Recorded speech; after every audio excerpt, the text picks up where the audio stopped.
الحمد لله الحمد لله الذي خلق السماوات والأرض وجعل الظلمات والنور نحمد الله ونستعينه ونستغفره ونستهديه ونؤمن به ونتوكل عليه ونعوذ بالله من شرور أنفسنا ومن سيئات أعمالنا من يهده الله فلا مضل له ومن يضلل فلا هادي له وأشهد أن لا إله إلا الله وحده لا شريك له وأشهد أن محمدا عبده ورسوله الذي بلغ الرسالة وأدى الأمانة ونصح على هذه الأمة وجاهد في الله حق جهاده حتى أتانا اليقين اللهم صل على محمد وعلى آل محمد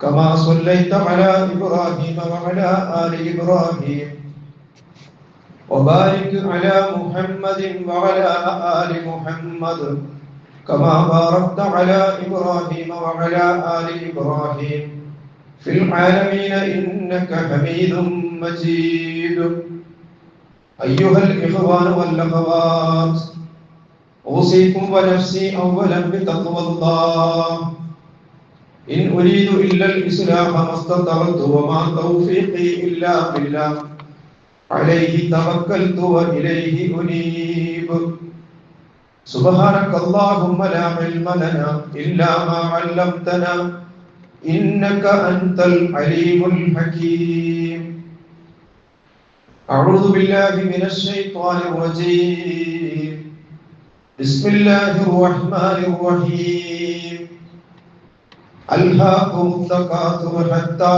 زرتم المقابر كلا سوف تعلمون ثم كلا سوف تعلمون صدق الله العلي العظيم وصدق وبلغ رسوله النبي الكريم ونحن على ذلك من الشاهدين الشاكرين والحمد لله رب العالمين.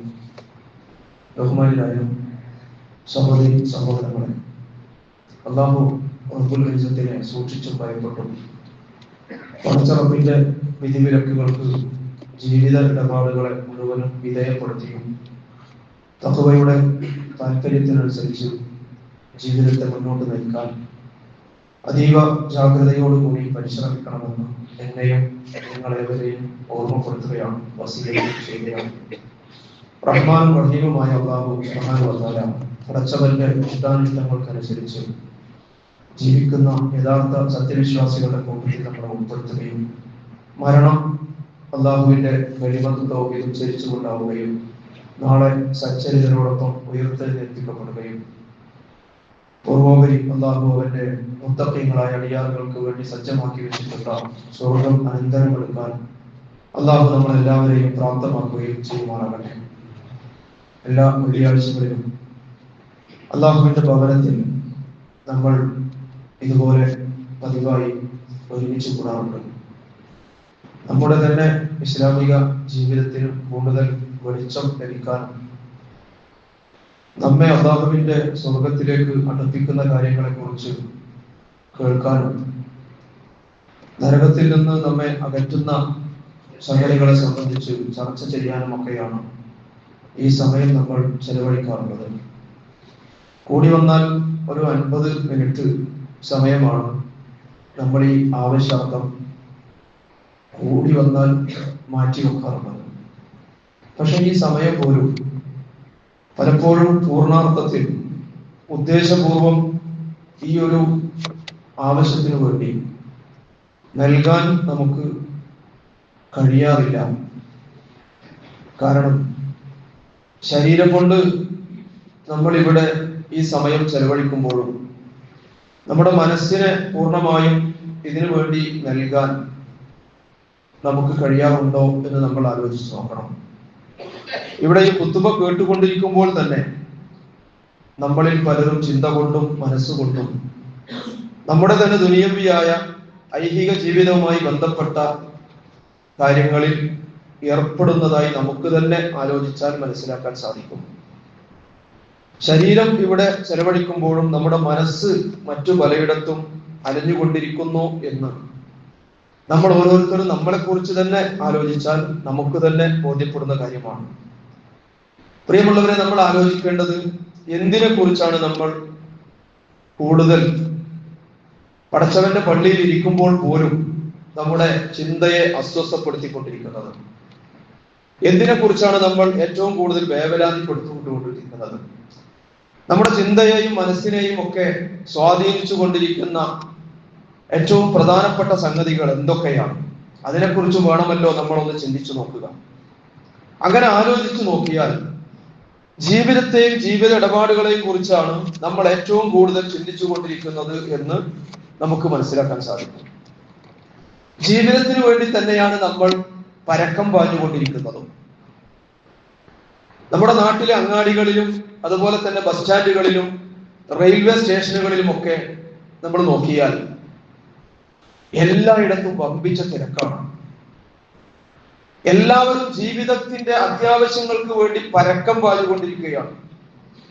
നമ്മൾ ആ തിരക്കുകളിൽ നിന്നൊക്കെ ഒരല്പം മാറി നിന്നുകൊണ്ട് മറ്റുള്ളവരുടെ ഈ ബന്ധപ്പാടുകളും പരക്കം പാച്ചിലും ധൃതിയും ഒക്കെ ഒന്ന് നിരീക്ഷിച്ചു നോക്കിയാൽ അത് തന്നെ വല്ലാത്തൊരു ആസ്വാദ്യതയും അത് തന്നെ നമ്മളിൽ ഒരു അമ്പരപ്പും ഉണ്ടാക്കുന്ന സംഗതിയാണ്. നമ്മളും അങ്ങനെ തന്നെയാണോ എന്ന് നമ്മൾ ചിന്തിച്ചു പോകും. ജീവിതത്തെയും ജീവിതവുമായി ബന്ധപ്പെട്ട പ്രശ്നങ്ങളെയും ആ ജീവിതവുമായി ബന്ധപ്പെട്ട പ്രശ്നങ്ങളുടെയും ഒക്കെ നെട്ടോട്ടത്തിലാണ് അധിക മനുഷ്യരും ഇന്ന് കഴിഞ്ഞുകൂടിക്കൊണ്ടിരിക്കുന്നത് എന്ന് നമുക്ക് കാണാൻ സാധിക്കും. അടുത്ത നിമിഷം അവസാനിക്കുമോ അതോ അവശേഷിക്കുമോ എന്ന് ഉറപ്പില്ലാത്ത ജീവിതത്തിന് വേണ്ടിയുള്ള ഈ പരക്കം പാച്ചിൽ, ഈ നെട്ടോട്ടം എന്ന് പറഞ്ഞാൽ അവസാനിക്കുമോ അവശേഷിക്കുമോ എന്ന് ഉറപ്പില്ലാത്ത ജീവിതത്തിന് വേണ്ടിയുള്ള നമ്മുടെ ഈ പരക്കം പാച്ചിൽ സംഭവിക്കുമെന്ന് എനിക്കും നിങ്ങൾക്കും ഒക്കെ ഉറപ്പുള്ള ഒരു യാഥാർത്ഥ്യത്തെ മറന്നുകൊണ്ടാകാൻ പാടില്ല എന്ന് സൂചിപ്പിക്കാൻ വേണ്ടിയാണ് ഞാൻ ഇത്രയും ആമുഖമായി നിങ്ങളോട് സംസാരിച്ചത്. അടുത്ത നിമിഷത്തെ ജീവിതം എന്ന് പറയുന്നത് സംഭവിക്കും എന്ന് നമുക്ക് ഉറപ്പില്ലാത്ത കാര്യമാണ്. ഏത് നിമിഷവും മരിക്കും എന്നത് നമുക്കെല്ലാവർക്കും ഉറപ്പുള്ള കാര്യവുമാണ്. ഒരുപക്ഷെ ഈ സംസാരം അവസാനിപ്പിക്കുന്നതിന് മുമ്പ് തന്നെ ഞാൻ ഈ മിമ്പറിൽ തന്നെ കുഴഞ്ഞു വീണ് മരിച്ചു എന്ന് വന്നേക്കാം. കേട്ടുകൊണ്ടിരിക്കുന്ന നിങ്ങളുടെ കാര്യത്തിലും ഈ സാധ്യത നമുക്കാർക്കും തള്ളിക്കളയാൻ കഴിയില്ല. ഞാനിപ്പോൾ ഈ സംസാരം തുടങ്ങിയിട്ട് ഏതാണ്ട് 7 മിനിറ്റായി. 7 മിനിറ്റ് അത്രത്തോളം ഞാനും നിങ്ങളുമൊക്കെ മരണവുമായി അടുത്തു കഴിഞ്ഞിട്ടുണ്ട്. നമ്മുടെ മരണം നാളെ തന്നെ സംഭവിക്കുമെങ്കിലും, അതല്ല വർഷങ്ങൾ കഴിഞ്ഞിട്ടാണ് സംഭവിക്കുന്നതെങ്കിലും, ഇപ്പോൾ ഈ മിമ്പറിൽ കയറിയതിനു ശേഷം ഏകദേശം 7-8 മിനിറ്റ് ഞാനും നിങ്ങളും ജീവിതത്തിൽ നിന്ന് അകലുകയും മരണത്തിലേക്ക് നമ്മൾ അടുക്കുകയും ചെയ്തിരിക്കുന്നു. ചില വാച്ചുകളിലൊക്കെ മണിക്കൂറും അരമണിക്കൂറും ഒക്കെ അറിയിക്കുന്ന ഒരു ഒരു ബി ശബ്ദമുണ്ടായിരുന്നു. ആ ശബ്ദം നമ്മോട് പറയുന്നത് നിന്റെ ആയുസ്സിൽ നിന്ന് അരമണിക്കൂർ അല്ലെങ്കിൽ 1 മണിക്കൂർ കഴിഞ്ഞിരിക്കുന്നു, കുറഞ്ഞിരിക്കുന്നു എന്നാണല്ലോ. നമ്മുടെ ഈ ചുമരിലൊക്കെ തൂക്കിയിടുന്ന പഴയ ഘടികാരങ്ങൾ, പഴയ ക്ലോക്കുകൾ, പഴയ തരത്തിലുള്ള നീളമുള്ള ചില ക്ലോക്കുകളിലൊക്കെ ഒരു ടക് ടക് ശബ്ദത്തോടു കൂടിയായിരിക്കും അതിന്റെ സൂചി ചലിക്കുന്നുണ്ടായിരിക്കുക. മരണം അടുത്തു വരുന്ന ഒരു കാലച്ചയായി വേണമെങ്കിൽ ആ ശബ്ദത്തെ, ആ ടക് ടക് എന്ന് പറയുന്ന ശബ്ദത്തെ നമുക്ക് മനസ്സിലാക്കാൻ സാധിക്കും. നമ്മൾ മരിക്കും എന്നതിന് ഒരൊറ്റ സംഗതി സംഭവിക്കുകയേ ആവശ്യമുണ്ടായിരുന്നുള്ളൂ. ആ കാര്യം സംഭവിച്ചു കഴിഞ്ഞിട്ടുണ്ട് എന്റെയും നിങ്ങളുടെയും ഒക്കെ ജീവിതത്തിൽ. അത് നമ്മൾ ജനിച്ചു എന്നതാണ്, നമ്മുടെ ജനനമാണ്. ചരിത്രത്തിൽ ഒരുപാട് പ്രവാചകന്മാർ കഴിഞ്ഞു പോയിട്ടുണ്ട്, ഒരുപാട് മഹത്തുക്കൾ കഴിഞ്ഞു പോയിട്ടുണ്ട്. ഋഷിമാരും മുനിമാരും രാഷ്ട്രതന്ത്രജ്ഞരും ശാസ്ത്രജ്ഞരും ഒക്കെ ഈ ലോകത്ത് ജീവിച്ചിട്ടുണ്ട്. പക്ഷെ അവരൊക്കെ ഇന്ന് എവിടെ എന്ന ചോദ്യത്തിന് ഒരൊറ്റ മറുപടി മാത്രമേ അവരുടെയൊക്കെ കാര്യത്തിലുള്ളൂ. അവരെല്ലാവരും ഈ ഭൂമിയിലെ അവരുടെ ജീവിതം അവസാനിപ്പിച്ചുകൊണ്ട് മരിച്ചുപോയി എന്നാണ് ആ മറുപടി. ഞാനും നിങ്ങളുമൊക്കെ ഇതുപോലെ മരിച്ചു പോകും എന്നത് നമുക്കൊക്കെ 100% ബോധ്യമുള്ള സംഗതിയാണ്. പക്ഷെ മരണം നമ്മെ എവിടെ വെച്ച് ഏത് രൂപത്തിലാണ് നമ്മളെ പിടികൂടുക എന്ന കാര്യത്തിൽ നമുക്കാർക്കും ഒരറിവുമില്ല. അതൊരു പക്ഷെ ചീറിപ്പാഞ്ഞു വരുന്ന ഒരു വാഹനത്തിന്റെ രൂപത്തിലായിരിക്കുമോ, അതല്ല മാരകമായ എന്തെങ്കിലും രോഗത്തിന്റെ രൂപത്തിലായിരിക്കുമോ, അതല്ല മറ്റു വല്ല പ്രകൃതി ദുരന്തത്തിൽപ്പെട്ടായിരിക്കുമോ, ഒന്നും ഒരാൾക്കും മുൻകൂട്ടി അറിയുക സാധ്യമല്ല. എങ്ങനെയെന്ന് ചോദിച്ചാൽ, അന്ധനായ ഒരു മനുഷ്യനെ കറുത്ത തുണി കൊണ്ട് കണ്ണുകൾ മൂടിക്കെട്ടിയിട്ട് കൂരിരുട്ടിൽ ഒരു ഇരുട്ടറയിൽ ഇട്ടതിന് ശേഷം എടോ നിനക്ക് ഇഷ്ടമുള്ളിടത്ത് പിടിച്ചോ എന്ന് പറഞ്ഞാൽ അയാൾ എവിടെയൊക്കെ പോയി പിടിക്കാം.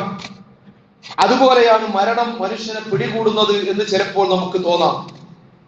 ചിലപ്പോ അത് പിടിക്കുന്നത് വൃദ്ധരെ ആയിരിക്കുമെങ്കിൽ മറ്റു ചിലപ്പോൾ പിഞ്ചു പൈത മക്കളെ ആയിരിക്കും, ചിലപ്പോ യുവാക്കളെ, ചിലപ്പോ യുവതികളെ, ചിലപ്പോ രോഗികളെ, ചിലപ്പോ നല്ല ആരോഗ്യമുള്ളവരെ. അപ്പൊ ഏത് രൂപത്തിൽ എപ്പോ എന്നെയും നിങ്ങളെയും ഒക്കെ മരണം പിടികൂടുമെന്ന കാര്യത്തിൽ ഒരു മുൻകൂട്ടിയുള്ള ഒരു അറിവും എനിക്കും നിങ്ങൾക്കും ലഭിച്ചിട്ടില്ല. നമ്മൾ നിത്യജീവിതത്തിൽ കണ്ടുകൊണ്ടിരിക്കുന്ന മരണത്തിന്റെ അനിശ്ചിതത്വങ്ങൾ, സങ്കീർണതകൾ നമുക്ക് കാണാൻ സാധിക്കും. മരണവക്രത്തിൽ കിടന്ന് പിടഞ്ഞുകൊണ്ടിരിക്കുന്ന ഒരു രോഗിയെ പരിശോധിച്ചു കൊണ്ടിരിക്കുന്ന പ്രഗത്ഭനായ ഒരു ഡോക്ടർ പരിശോധിച്ചു കഴിഞ്ഞതിന് ശേഷം അദ്ദേഹം തന്റെ കസേരയിൽ ഇരുന്നു കൊണ്ട് മേശപ്പുറത്തു നിന്നും പേപ്പർ എടുത്ത് ഒരു മരുന്ന് കുറിച്ച് രണ്ടാമത്തെ മരുന്ന് കുറിച്ചു കൊണ്ടിരിക്കുമ്പോൾ ആ ഡോക്ടറുടെ കയ്യിൽ നിന്നും പേന താഴെ വീഴുകയാണ്. ഡോക്ടർ കസേരയടക്കം പുറകോട്ട് മറിയുകയാണ്. അദ്ദേഹം ജോലി ചെയ്യുന്ന ആ ആശുപത്രിയിലെ 20ഓളം പ്രഗത്ഭരായ ഡോക്ടർമാർ കിണഞ്ഞു ശ്രമിച്ചിട്ടും അദ്ദേഹത്തെ രക്ഷപ്പെടുത്താൻ കഴിഞ്ഞില്ല എന്ന് മാത്രമല്ല, ഏതാനും മിനിറ്റുകൾക്കുള്ളിൽ ആ ഡോക്ടറുടെ മരണം സ്ഥിരീകരിക്കുന്ന പണി മാത്രമാണ് അവർക്കുണ്ടായിരുന്നത്. എന്നാൽ അദ്ദേഹം പരിശോധിച്ചുകൊണ്ടിരുന്ന ആ മരണവക്രത്തിൽ കിടന്ന് പിടഞ്ഞിരുന്ന ആ രോഗി പിന്നെയും ഒരുപാട് വർഷങ്ങൾ ജീവിക്കുന്നത് നമ്മൾ കാണുന്നു. ഏതാനും വർഷങ്ങൾക്ക് മുമ്പ് കോഴിക്കോട് KSRTC ബസ് സ്റ്റാൻഡിൽ കണ്ട ഒരു പത്രപ്രവർത്തകന്റെ കാര്യം ഒരാൾ അനുസ്മരിക്കുകയുണ്ടായി. രാത്രി മുഴുവനും ഉറക്കമൊഴിഞ്ഞതിന്റെ ക്ഷീണം, ആ ഉറക്കച്ചടവോടുകൂടി രാവിലെ അയാളെ പത്രക്കാരനെ കണ്ടപ്പോ കാര്യം തിരക്കുകയാണ്. കാര്യം തിരക്കിയപ്പോ ആ പത്രപ്രവർത്തകൻ പറയുന്നത്, ഒരു വലിയ രാഷ്ട്രീയ പാർട്ടിയുടെ പ്രഗത്ഭനായ ഒരു നേതാവ്, വളരെ പ്രായം ചെന്ന ഒരു നേതാവ് വളരെ സീരിയസ് ആയി മരിക്കാൻ കിടക്കുകയാണ് കോഴിക്കോട്ടെ ഒരു പ്രധാനപ്പെട്ട ഹോസ്പിറ്റലിൽ. അങ്ങനെ മരിക്കാൻ കിടക്കുന്ന മനുഷ്യനെ കുറിച്ചുള്ള വാർത്തകൾ തയ്യാറാക്കി ഫോട്ടോയും റൈറ്റപ്പും ഹെഡ് ന്യൂസും സബ് ടൈറ്റിലുകളും ഒക്കെ തീരുമാനിച്ചു. മാറ്ററുകളൊക്കെ കമ്പോസ് ചെയ്തു വെച്ചു. പത്രത്തിന്റെ എഡിറ്റോറിയൽ പേജിൽ കൊടുക്കാനുള്ള അദ്ദേഹത്തിന്റെ ചരിത്രവും തയ്യാറാക്കി. അദ്ദേഹത്തിന്റെ കുടുംബ ഫോട്ടോയും സംഘടിപ്പിച്ചു വെച്ചു. പക്ഷേ ഇത്രയൊക്കെ ചെയ്തിട്ടും അദ്ദേഹം നിരാശപ്പെടുത്തി കളഞ്ഞു എന്നാണ് ആ പത്രപ്രവർത്തകൻ പങ്കുവെക്കുന്നത്. പത്രത്തിന്റെ പുറത്തിറങ്ങാനിരിക്കുന്ന അവസാന എഡിഷനിലെങ്കിലും ഇദ്ദേഹത്തിന്റെ മരണവാർത്ത കൊടുക്കാൻ കഴിയുമെന്ന പ്രതീക്ഷയും അദ്ദേഹം അസ്ഥാനത്താക്കി. എന്റെ ഉറക്കം പോയത് മിച്ചം എന്നാണ് അദ്ദേഹം പറയുന്നത്. ഇങ്ങനെ ഇദ്ദേഹം ഈ രാഷ്ട്രീയ നേതാവിന്റെ മരണം റിപ്പോർട്ട് ചെയ്യാൻ വേണ്ടി നിമിഷങ്ങൾ എണ്ണി കാത്തിരുന്ന സന്ദർഭത്തിൽ ഇദ്ദേഹത്തിന്റെ മരണം പ്രതീക്ഷിച്ചുകൊണ്ടിരിക്കെ ഈ പത്രപ്രവർത്തകന് തന്നെ ഒരുപാട് മരണവാർത്തകൾ റിപ്പോർട്ട് ചെയ്യേണ്ടി വന്നു എന്നാണ്. 17 വയസ്സുകാരൻ ബൈക്ക് യാത്രക്കിടെ ലോറി തട്ടി മരിച്ച വാർത്ത, 30 വയസ്സുള്ള ഒരു ചെറുപ്പക്കാരൻ ഹൃദയസ്തംഭനം മൂലം മരണപ്പെട്ട വാർത്ത, 22 വയസ്സുള്ള യുവതി അതേ കോഴിക്കോട് തന്നെയുള്ള ഒരു ആശുപത്രിയിൽ പ്രസവത്തെ തുടർന്ന് മരിച്ച മറ്റൊരു വാർത്ത, 3 ദിവസം മാത്രം പ്രായമുള്ള ഒരു കുഞ്ഞിനെ സ്വന്തം മാതാവ് കഴുത്ത് നിരിച്ച് കൊന്ന് കുപ്പത്തൊട്ടിയിൽ എറിഞ്ഞ വാർത്ത. ഇങ്ങനെ ഒരുപാട് മരണവാർത്തകൾ 3 ദിവസം പ്രായമായത് മുതൽ 30 വയസ്സ് വരെ പ്രായമുള്ള ഒരുപാട് മരണവാർത്തകൾ ഇതിനിടയിൽ ഇദ്ദേഹത്തിന് റിപ്പോർട്ട് ചെയ്യേണ്ടി വന്നു എന്നാണ്. എന്നാൽ വളരെ പ്രതീക്ഷയോടുകൂടി കാത്തിരുന്ന ആ നേതാവിന്റെ മരണവാർത്ത മാത്രം അച്ചടിക്കാൻ കഴിഞ്ഞില്ല. ഞാൻ പറയുന്നത് മരണം ആരെ എങ്ങനെ എപ്പോ പിടികൂടുമെന്നതിനെ സംബന്ധിച്ച് 100% നമ്മൾ അജ്ഞരാണ് എന്നതാണ്. നമുക്കൊക്കെ വേണ്ടപ്പെട്ട പലരും പലപ്പോഴായി മരിച്ചിട്ടുണ്ടായിരിക്കും. ചില മരണങ്ങളൊക്കെ നമ്മളെ വല്ലാതെ ദുഃഖിപ്പിക്കാറുണ്ട്, നമ്മുടെ മനസ്സിനെ വല്ലാതെ അലട്ടാറുണ്ട്. രാഷ്ട്രീയക്കാരാണെങ്കിൽ അവർ ചില മരണങ്ങളൊക്കെ ഉണ്ടാകുമ്പോൾ പ്രസ്താവനകളിലൂടെ അവർ ഞെട്ടാറുണ്ട്. പ്രസ്താവനകളിലൂടെ ഞെട്ടിയ ആരെങ്കിലും യഥാർത്ഥത്തിൽ ഞെട്ടിയതായി നമ്മൾ ആരും ഇതുവരെ കേട്ടിട്ടുണ്ടായിരിക്കുകയില്ല.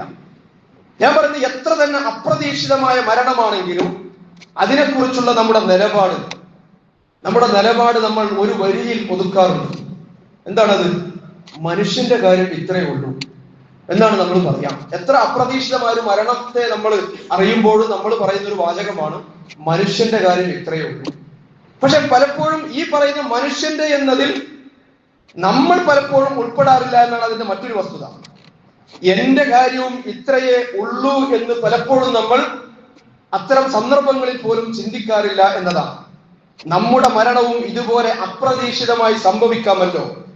ജീവിതത്തിന്റെ ഏത് രംഗത്ത് നിറഞ്ഞു നിൽക്കുകയാണെങ്കിലും ഏത് സമയവും കർട്ടൻ താഴുകയും നമ്മൾ അരങ്ങത്ത് നിന്ന് മാറി നിൽക്കുകയും ചെയ്യേണ്ടി വന്നേക്കാമല്ലോ. പരിശുദ്ധ ഖുർആൻ, ദീനുൽ ഇസ്ലാം എങ്ങനെയാണ് മരണത്തെ സമീപിക്കേണ്ടത് എന്ന് നമ്മെക്കുറിച്ച് നമ്മോട് പറയുന്നുണ്ട്. മരണത്തെ പലർക്കും ഭയമാണ്. മരണം എന്ന് പറയുമ്പോൾ തന്നെ പലർക്കും അതിനെക്കുറിച്ചൊരു ഭയമാണ്. പക്ഷേ ഭയപ്പെട്ടതുകൊണ്ട് മാറി നിൽക്കുന്ന ഒന്നല്ലല്ലോ, ഭയപ്പെട്ടത് കൊണ്ട് അകന്നു പോകുന്ന ഒന്നല്ലല്ലോ പ്രിയമുള്ളവരെ മരണം എന്ന് പറയുന്നത്. മരണത്തോട് ചിലർക്ക് വലിയ വെറുപ്പാണ്. അങ്ങനെ വെറുത്തത് കൊണ്ട് അല്ലെങ്കിൽ പേടിപ്പിച്ചുകൊണ്ട്, വടി കാണിച്ച് പേടിപ്പിച്ചത് കൊണ്ട്, തോക്ക് ചൂണ്ടിയത് കൊണ്ട് മാറി നിൽക്കുന്നതല്ലല്ലോ മരണം എന്ന് പറയുന്നത്. അതേസമയം മരണത്തെ ആഗ്രഹിക്കരുത് എന്ന് റസൂലുള്ളാഹി സ്വല്ലല്ലാഹു അലൈഹി വസല്ലം പഠിപ്പിക്കുന്നുണ്ട്. ജീവിതം എത്ര തന്നെ പ്രയാസത്തിലൂടെ കടന്നു പോവുകയാണെങ്കിലും, ഇനി മരിക്കുകയാണ് ഉത്തമമെന്ന് തോന്നുന്ന സന്ദർഭം വരികയാണെങ്കിൽ പോലും പടച്ചവനെ എന്നെ ഒന്ന് മരിപ്പിക്കണേ എന്ന് പറയാനോ പ്രാർത്ഥിക്കാനോ പാടില്ല എന്നാണ് ദീനുൽ ഇസ്ലാം പഠിപ്പിക്കുന്നത്. എനിക്ക് തുടർന്ന് ജീവിക്കുന്നതാണ് നന്മയെങ്കിൽ പടച്ചവനെ എന്നെ ജീവിക്കാൻ അനുവദിക്കണം. അതല്ല റബ്ബേ, ഇനിയും ഞാൻ ജീവിക്കുന്നത് എനിക്ക് അപകടമാണെങ്കിൽ, അതെനിക്ക് ദോഷകരമാണെങ്കിൽ എന്നെ തിരിച്ചു പിടിക്കണേ എന്ന് വേണമെങ്കിൽ പറയാം എന്നാണ്. അഥവാ ആഗ്രഹിക്കേണ്ടതോ വെറുക്കേണ്ടതോ ആയ ഒന്നല്ല മരണം എന്നാണ് പഠിപ്പിക്കുന്നത്. മറിച്ച് റസൂലുള്ളാഹി സ്വല്ലല്ലാഹു അലൈഹി വസല്ലം മരണത്തെ സംബന്ധിച്ച് നമ്മോട് പറയുന്നത് അക്സിറു ദിക്ര ഹാദിമിൽ ലദ്ദാത്ത്. മരണത്തെ കുറിച്ച് പറയുന്നത് നിങ്ങളുടെ ദൈഹിക ജീവിതത്തിലെ എല്ലാ സുഖാസ്വാദനങ്ങളെയും മുറിച്ചു കളയുന്ന മരണത്തെ കുറിച്ച് നിങ്ങൾ ധാരാളമായി നിങ്ങൾ ഓർക്കണമെന്നാണ്. മറ്റൊരു പ്രയോഗം വഹ്ദറു എന്നാണ്. മരണത്തെ കുറിച്ച് നിങ്ങൾ മരണത്തെ കരുതിയിരിക്കണം എന്നതാണ്. എന്തിനാണ് റസൂലുള്ളാഹി സ്വല്ലല്ലാഹു അലൈഹി വസല്ലമ നമ്മളോട് മരണചിന്ത സദാ നിലനിർത്താൻ ആവർത്തിച്ച് ആവശ്യപ്പെടുന്നത്? നിങ്ങളുടെ എല്ലാ സുഖാസ്വാദനങ്ങളെയും അവസാനമായ അതിനെയൊക്കെ മുറിച്ചു കളയുന്ന മരണത്തെ നിങ്ങൾ ധാരാളമായി ഓർക്കണമെന്ന് റസൂലുള്ളാഹി എന്തിനാണ് നമ്മോട് പറയുന്നത്? മരണത്തെക്കുറിച്ച് ഓർക്കണമെന്ന്, അതിനെ കരുതിയിരിക്കണമെന്ന അവസ്ഥ നമ്മെ പല ദൗർബല്യങ്ങളിൽ നിന്നും രക്ഷപ്പെടുത്തുമെന്ന് നമ്മൾ ആലോചിച്ചാൽ മനസ്സിലാകും.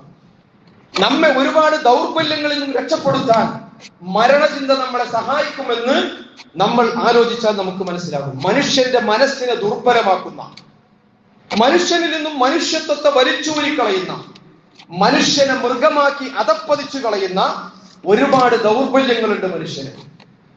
ഈ ദൗർബല്യങ്ങളിൽ ഒരൊറ്റ ദൗർബല്യത്തെ കുറിച്ച് മാത്രമാണ് ഇന്ന് സൂചിപ്പിക്കാൻ ഞാൻ ആഗ്രഹിക്കുന്നത്.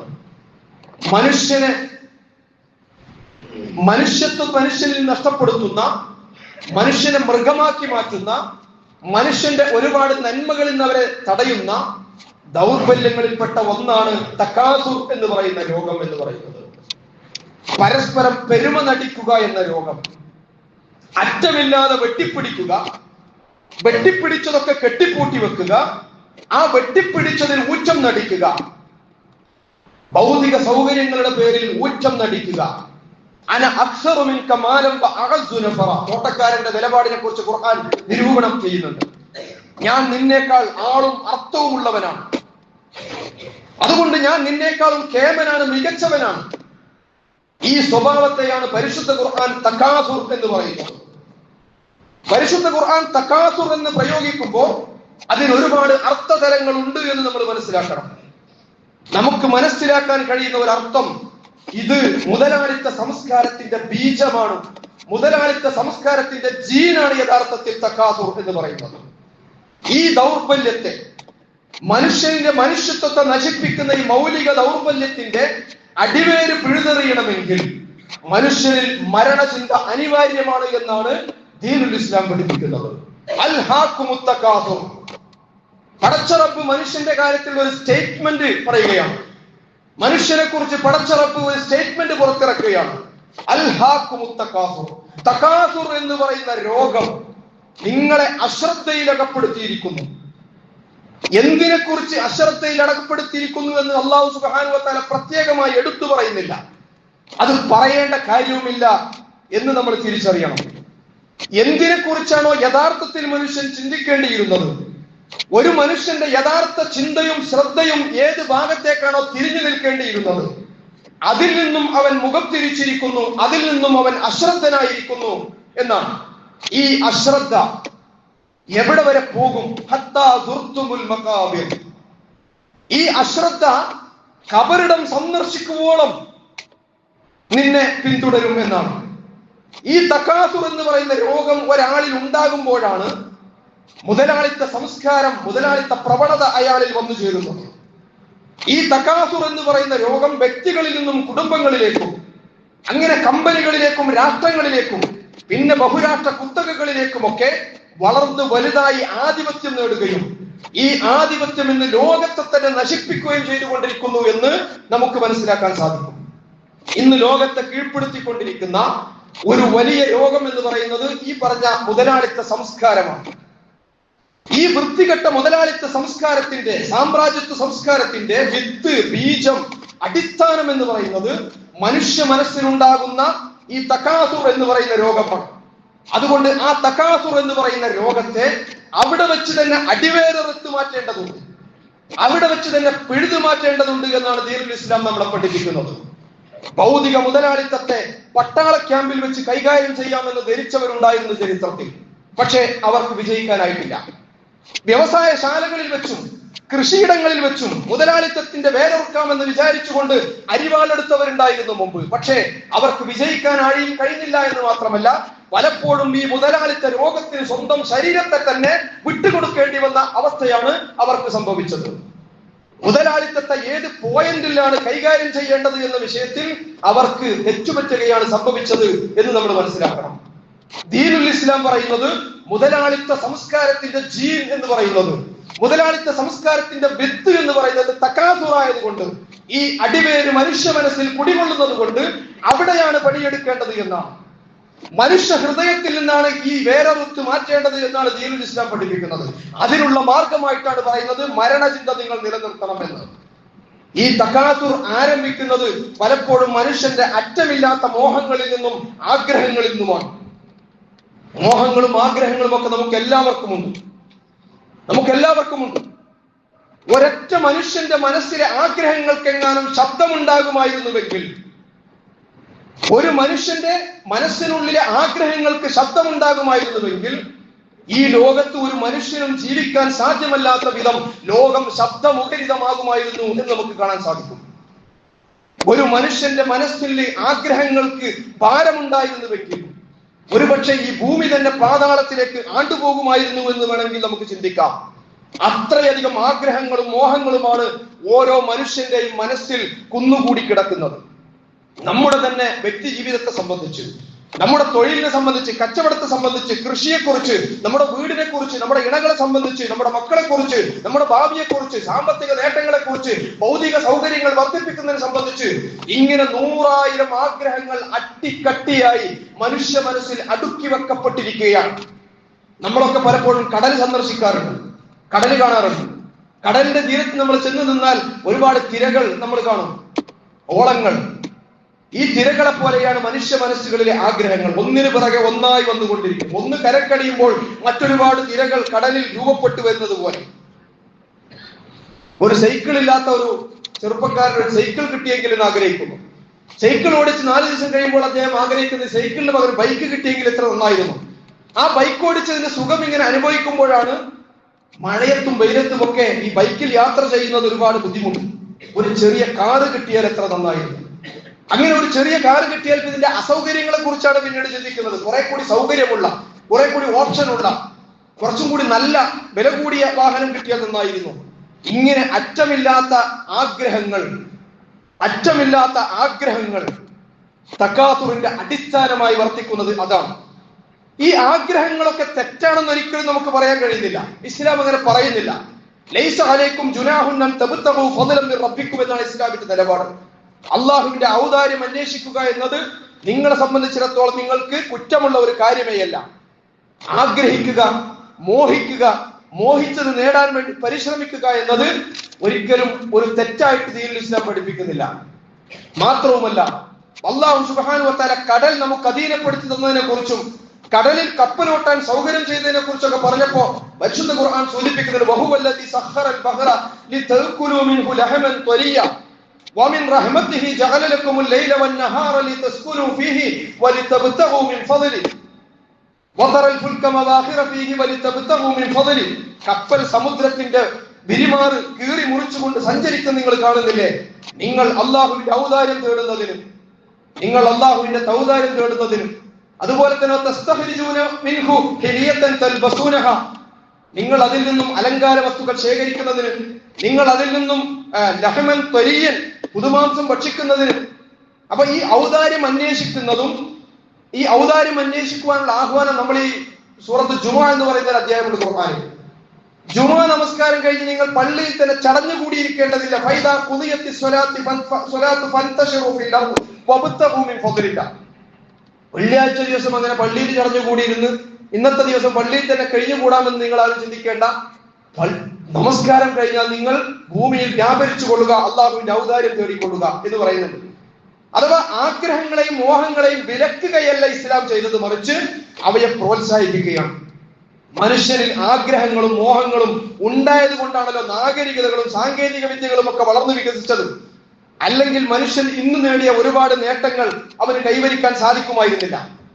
മനുഷ്യൻ കണ്ണു തുറന്ന് പ്രപഞ്ചത്തിലേക്ക് നോക്കിയപ്പോ പലതും കണ്ടപ്പോ തോന്നി അതുപോലെ നമുക്കും വേണമെന്ന്. ഈ തോന്നലിൽ നിന്നാണ് മനുഷ്യ നാഗരികത തന്നെ വളർന്നു വികസിച്ചത്.